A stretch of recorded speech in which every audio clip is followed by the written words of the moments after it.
Hello friend, my name is Seema Goswami. मैं आपके लिए लाई हूँ रजिया सुल्तान, मध्यकालीन भारत की पहली महिला शासक जिसने अपने पिता की उम्मीदों को पूरा किया। इससे पहले अगर आपको ये वीडियो पसंद आए तो कृपया लाइक करें एंड चैनल को सब्सक्राइब करना ना भूलें।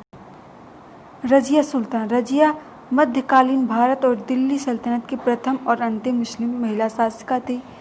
रजिया को उम्दा उल निसा की उपलब्धि दी गई थी। रजिया 1236 ईस्वी में दिल्ली की गद्दी पर बैठी थी। उसे गद्दी पर बैठने के लिए दिल्ली सल्तनत के इतिहास में उत्तराधिकारी के प्रश्न पर दिल्ली की जनता ने पहली बार निर्णय लेकर सुल्तान को चुना था। रजिया ने अपने सिक्कों पर उम्मद उल निस्वा का विरुद्ध धारण किया। रजिया में समस्त प्रशासनीय गुण और योग्यताएं थी जो एक शासक के लिए आवश्यक है। राजगद्दी पर अपनी पकड़ मजबूत बनाने के लिए उसने प्रशासक का पुनर्गठन किया। मिन्हाज के अनुसार राज्य में शांति स्थापित हो गई और सरकार की सत्ता दूर दूर तक फैल गई। लखनौती से देवल तक के क्षेत्र में सभी मलिकों और अमीरों ने अपनी आज्ञाकारिता और अधीनता अभिव्यक्त की।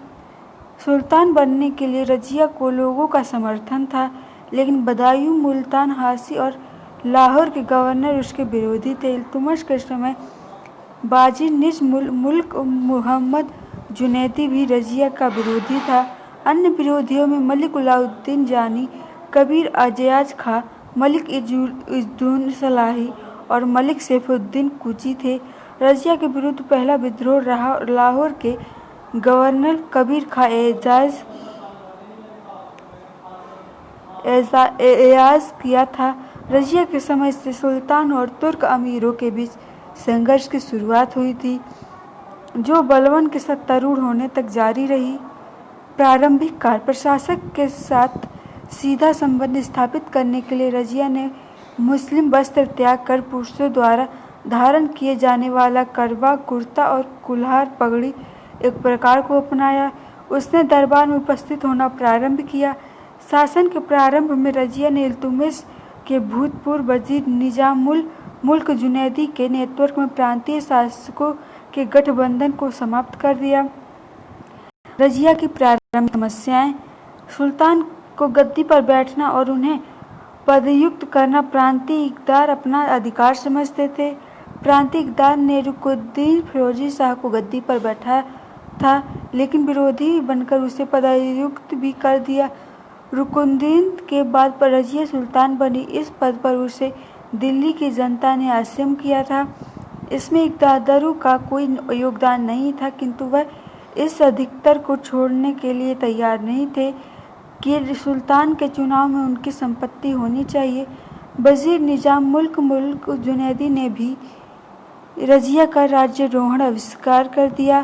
प्रसिद्ध तुर्क सामंतों जैसे मलिक अलाउद्दीन जानी, मलिक सैफुद्दीन कूची, मलिक इजुद्दीन कबीर खां एयाज और मलिक कुतुबुद्दीन मोहम्मद साली ने इसका मलिक इजुद्दीन कबीर खां एयाज और मलिक इजुद्दीन मोहम्मद साली ने इसका समर्थन किया। सभी ने मिलकर रजिया के विरोध का निश्चय किया। इस उद्देश्य हेतु दिल्ली की ओर प्रस्थान किया। मलिक नूरुद्दीन तयासी, जिसे रजिया ने अवध का इक़्तिदार नियुक्त किया था और विद्रोहियों को शांत करने के लिए भेजा गया, लेकिन सैफुद्दीन कूची ने उस पर आक्रमण कर बंदी बना दिया और कारागार में डाल दिया, जहां उसकी मृत्यु हो गई। रजिया ने विद्रोही संगठन के विनाश का निश्चय किया। सेना के साथ वह दिल्ली से बाहर निकल और यमुना नदी के किनारे अपना शिविर लगाया। रजिया सुल्तान के कार्य। विरोधी इक़्तिदारों को परास्त करने के लिए पश्चात रजिया सुल्तान ने शासन का पुनर्गठन किया। उसका प्रमुख लक्ष्य शासन से तुर्की गुलाम सरदारों के प्रभाव को समाप्त कर उन्हें सिंहासन के अधीन लाना था। विभिन्न पदों और सूबों में उसने नवीन अधिकारियों की नियुक्ति की। अपने विश्वास पात्र सरदारों के विभिन्न पदों को पुनरुद्धृत किया। ख्वाजा मुआजुद्दीन के वजीर मलिक सैफुद्दीन उबैद बाहुती को सेना का प्रधान और उसकी मृत्यु के पश्चात मलिक कुतुबुद्दीन हसन गौरी को नायब लश्कर नियुक्त किया गया। मलिक इजुद्दीन कबीर खां एयाज को लाहौर का इक़्तिदार बनाया गया। इसके अतिरिक्त दो अन्य महत्वपूर्ण नियुक्ति के अंतर्गत मलिक ए कबीर इख्तियारुद्दीन एंतगिन को बदायूं का इक़्तिदार और फिर अमीर ए हाजिब का पद दिया गया। इख्तियारुद्दीन अल-तुनिया को पहले वरन का फिर भाटिया का इक़्तिदार बनाया गया। यह दोनों अधिकतर रजिया के कृपापात्र थे, लेकिन रजिया के पतन में इन्हीं दोनों का प्रमुख भाग लिया। एक अविश्वसनीय मलिक जमालुद्दीन याकूत को रजिया ने अमीर आखुर असबदल का प्रमुख के रूप में नियुक्त किया। रजिया का विद्रोह। रजिया ने तुर्को सामंतों की शक्ति तोड़ने और गैर तुर्क सरदारों को प्रोत्साहन और पनौती देने प्रारंभ किया। तुर्क सामंत जातीय रूप से अपने आप को श्रेष्ठ मानते अतः गैर तुर्क सामंतों की पनौती में उसका असंतोष बढ़ाने लगा। दूसरी ओर गैर तुर्क सामंतों का नवगठित दल संख्या और अनुभव में तुर्क सामंतों से कमजोर था और रजिया को आवश्यकता अनुसार समर्थन देने की स्थिति में नहीं थी। रजिया के विद्रोहियों ने उसको कमजोरी का लाभ उठाने का निश्चय किया। दो सरदारों जो रजिया के कृपापात्र थे मलिक इख्तियारुद्दीन एगदीन और मलिक इख्तियारुद्दीन अलातुनिया ने रजिया के विरुद्ध षड्यंत्र रचा। लाहौर का सूबेदार कबीर खायाज भी इस षड्यंत्र में शामिल था। रजिया को दिल्ली की जनता का समर्थक प्राप्त था और वह पूर्ण सचेत थी, जिसके कारण महल में कोई षड्यंत्र सफल नहीं हो सकता। दिल्ली पर आक्रमण कर उसने जितना भी कठिन था अतः रजिया को राजधानी से दूर ही पराजित किया जा सकता था। रजिया सुल्तान की मृत्यु।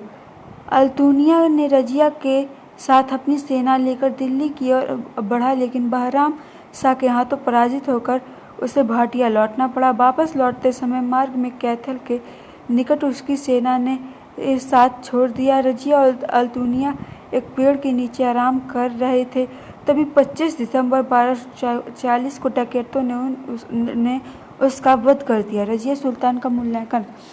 रजिया का शासनकाल अत्यंत सीमित रहा। रजिया ने मात्र 3 वर्ष 6 माह 6 दिन तक शासन किया। निश्चित रूप से वह इल्तुतमिश के उत्तराधिकारी में सबसे योग्य थी। Thank you friend.